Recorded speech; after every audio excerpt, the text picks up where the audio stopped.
9, Europe 1 va plus loin ce matin aux États-Unis, où des centaines de villes n'arrivent plus à faire recycler leurs déchets parce que la Chine ne veut plus les acheter. Et il y a urgence à trouver d'autres voies, d'autres solutions. Et on en parle ce matin avec le correspondant permanent d'Europe 1 aux États-Unis, Xavier Yvon. Bonjour Xavier. Bonjour Nikos, bonjour à tous. Vous êtes à Philadelphie, en Pennsylvanie. C'est la ville qui symbolise cette crise du recyclage aux États-Unis.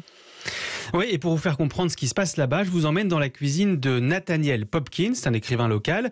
Et il est peut-être l'habitant de Philadelphie le plus consciencieux quand il s'agit de trier ses déchets. Nathaniel nous montre un pot de beurre de cacahuète vide, évidemment très gras.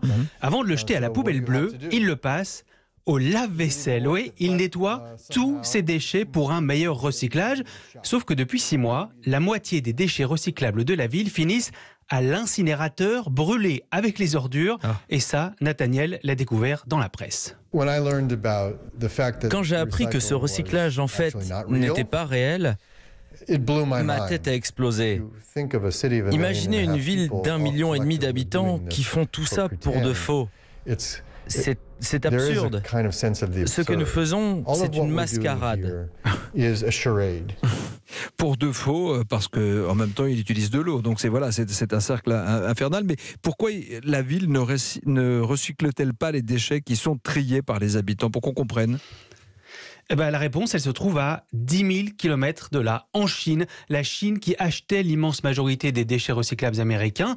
4 000 containers remplis de plastique chaque jour. Mais du jour au lendemain, Pékin a fermé les portes. Plus assez rentable, trop polluant. La Chine ne veut plus être le recycleur du monde. Alors, faute de débouchés, les déchets recyclables américains ont perdu de leur valeur. Aux grandes dames de Joe Valenti, son entreprise les collecte pour les revendre. Le marché ici aux États-Unis est asséché. Personne ne veut prendre nos matériaux. Le verre, les canettes, les bouteilles. J'ai été payé $30 par tonne. Mais maintenant, ça me coûte $5 par tonne. Et c'est pareil pour Philadelphie qui gagnait de l'argent avant en vendant ses déchets et qui s'est retrouvé d'un seul coup avec une facture astronomique pour les faire traiter. Donc en fait, les États-Unis se retrouvent avec leur montagne de déchets sur les bras. Mais est-ce que ça amène une prise de conscience de la population ?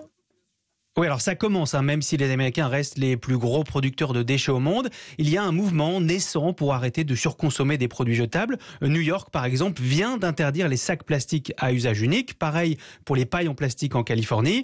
Mais évidemment, la meilleure solution, c'est en fait d'avoir moins de déchets. Et c'est ce que va proposer un tout nouveau service le mois prochain. Ça s'appelle The Loop, la boucle en anglais. L'idée, c'est de remettre au goût du jour la bouteille du laitier, vous savez, déposée pleine devant votre porte et que vous rendiez vide pour être re-rempli. Eh bien, avec The Loop, Tom Zaki veut faire pareil pour tous les produits de la vie courante, du shampoing à l'huile d'olive, remplacer les emballages jetables par des contenants réutilisables, un pot en acier inoxydable par exemple, plutôt qu'en carton, pour mettre de la glace. Et quand c'est vide, quand votre bouteille n'a plus de jus d'orange, quand votre pot de glace est fini, vous les jetez.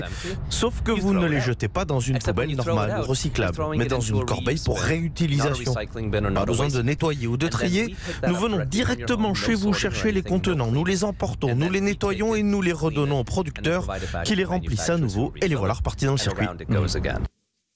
Et Tom Zaki a convaincu les plus grands groupes mondiaux de participer. Procter & Gamble, Unilever, Nestlé, Häagen-Dazs et Carrefour. D'ailleurs, je vous l'annonce, c'est en France que ce service sera lancé en tout premier, le 14 mai prochain, avant d'arriver ici à New York, de s'étendre en Europe et au Japon, en espérant révolutionner notre manière de consommer et donc de jeter. Et voilà pour cette révolution du recyclage que vous nous annoncez ce matin, Xavier Yvon. Merci, vous êtes le correspondant permanent d'Europe 1 aux États-Unis. Merci pour ce dossier signé Europe 1 va plus loin.